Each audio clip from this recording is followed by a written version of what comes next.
जिस बस्तर की पहचान कभी गोलियों की गूंज, माओवादी हिंसा और दहशत से होती थी, आज उसी बस्तर में तिरंगा बदलाव की आवाज बनकर गूंज रहा है। दक्षिण बस्तर के उन इलाकों में पहली बार भव्य तिरंगा यात्रा निकली जिन्हें कभी माओवाद का सबसे मजबूत गढ़ माना जाता था। इर्राबोरा और चिंगावरम से शुरू हुई दो यात्राएं दोरनापाल में मिली और फिर ताड़मेटला, बुरकापाल, जगड़गुंडा होते हुए सिलगेर, टेकलगुड़ा तक पहुंची। आपको बता दें कि हजारों लोगों की मौजूदगी और बच्चों के हाथों में लहराता 100 मीटर लंबा तिरंगा, इन तस्वीरों ने साफ कर दिया कि बस्तर की जमीन पर अब डर नहीं, लोकतंत्र की आवाज बुलंद हो रही है।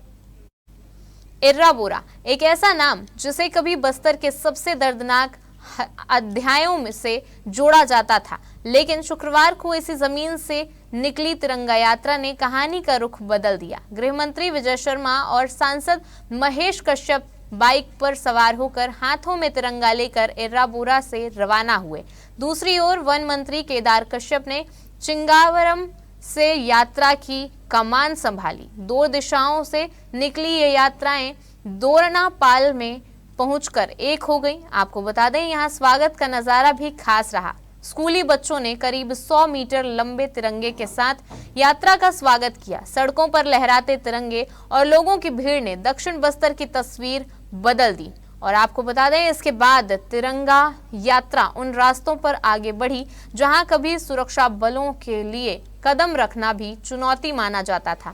इस दौरान गृह मंत्री ने शहीदों को श्रद्धांजलि देते हुए कहा कि अब हर घर, पंचायत और संस्थान पर तिरंगा लहराना बस्तर के स्वाभिमान की पहचान बनना चाहिए। दरअसल इर्राबोरा से सिलगेर, टेकलगुड़ा तक निकली ये तिरंगा यात्रा सिर्फ एक आयोजन नहीं, बल्कि दक्षिण बस्तर की बदलती तस्वीर का प्रतीक बनकर सामने आई है। आपको बता दें, कभी जिन रास्तों पर बंदूकों का डर था, उन्हीं रास्तों पर आज तिरंगे के साथ लोकतंत्र का संदेश पहुंच रहा है।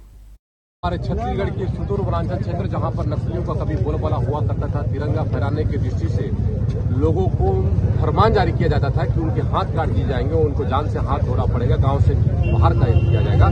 आज इस तिरंगा यात्रा के माध्यम से गांव-गांव और नक्सल प्रभावित क्षेत्रों के हमारे लोग और यहाँ की जनता और यहाँ के बच्चे अब तिरंगा फहरा करके संदेश देना चाहते हैं कि हमारा बस्तर न कभी नक्सलियों के साथ था, न कभी होगा।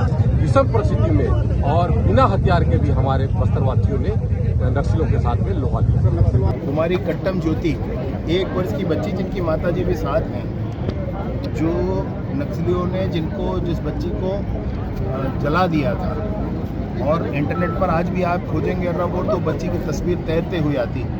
मैंने आज इसीलिए कहा कि वो 1 वर्ष की बच्ची कुमारी कट्टम ज्योति वो जीत गई है, वो नक्सलवाद हार गया है।